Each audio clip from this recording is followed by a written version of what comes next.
Your body has a fire alarm that's been running for 300,000 years. For almost all of that time, it worked exactly as designed. Something dangerous appeared, a predator, something moving fast through the trees, and the whole system fired at once. Your heart rate and blood pressure spiked. Glucose dumped into your bloodstream. Your muscles got everything they needed to run or fight, and your brain narrowed down to a single question: how do I survive the next 30 seconds? Then the threat resolved one way or another, and the alarm turned itself off. Your ancestors went back to what they were doing. The whole episode, start to finish, was maybe 2 minutes. Right now, in 2026, that same alarm goes off dozens of times before noon. An email that lands wrong, a notification you weren't expecting, a number on a screen that makes your stomach drop, a conversation that keeps replaying 3 hours later. Your body responds to all of it exactly the way it responded to that predator: the same cortisol spike, the same tunnel vision, the same blood flooding into your muscles, and unlike the predator, none of these things ever fully resolve. The email is still there after you close it. The financial pressure doesn't disappear after the meeting ends. Your body keeps waiting for the all clear signal. It never comes. That's what chronic stress is. The alarm that stays on. The chemical doing all of this is cortisol. Researchers like Andrew Huberman at Stanford have spent years mapping how it works, and the mechanism is worth understanding because once you see it clearly, what's happening to your body starts to make a different kind of sense. Your adrenal glands, two small glands sitting on top of your kidneys, release cortisol the moment your brain detects a threat. And cortisol is genuinely useful in the short term. It tells your liver to dump stored glucose into your blood for fast energy, pulls blood away from your digestive system and toward your muscles, sharpens your attention on whatever's in front of you, and temporarily shuts down everything your body considers non-essential. Your immune system, your reproductive system, your capacity to form long-term memories, your ability to regulate mood. All of it gets deprioritized so you can survive the next 30 seconds. For 30 seconds, that's brilliant design. The problem is that cortisol was never built to run long. Your ancient stress system assumed that threats ended. A predator either caught you or didn't. Rival groups clashed and then separated. The biology had an off switch because the world it evolved in had endings.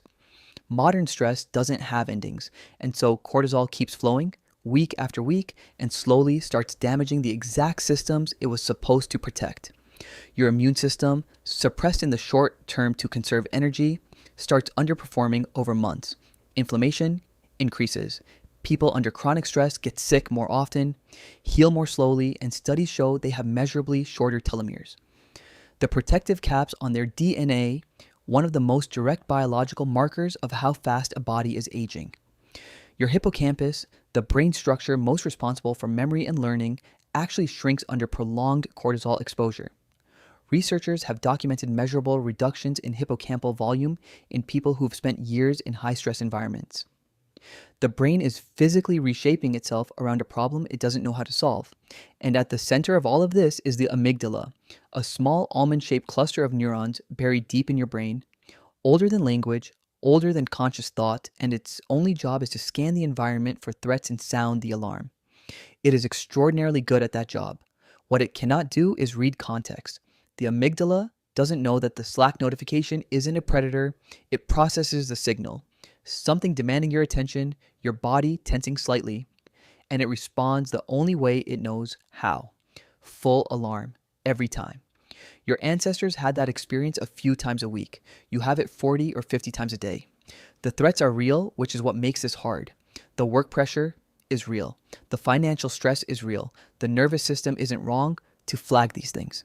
The mismatch is that the alarm was built for threats that ended in minutes, and yours are running for months. The hardware is fine.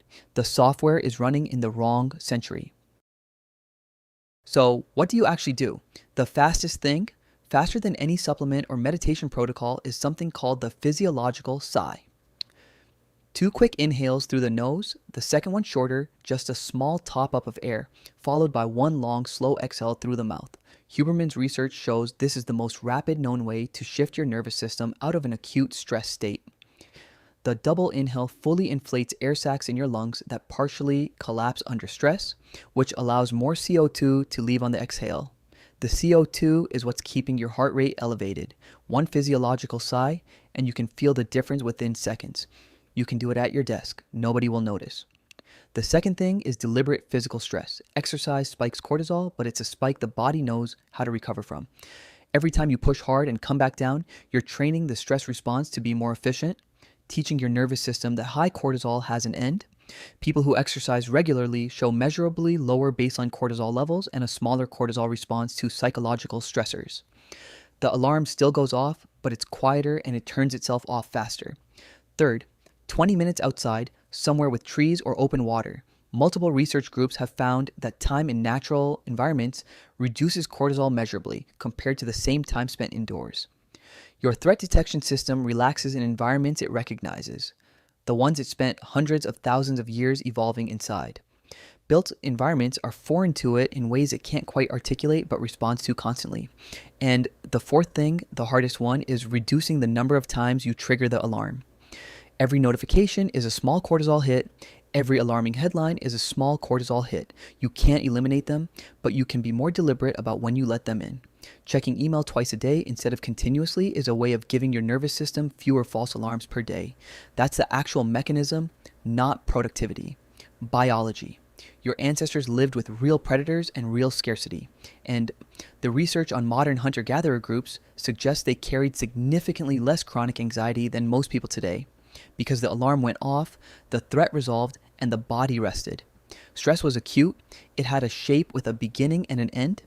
You have more safety and shelter than any human who ever lived. What you also have is an alarm that never turns off and a list of threats that never fully close. Your nervous system is waiting for a resolution that the modern world isn't built to deliver. Give it one. A single breath that tells your body the danger has passed. Start there.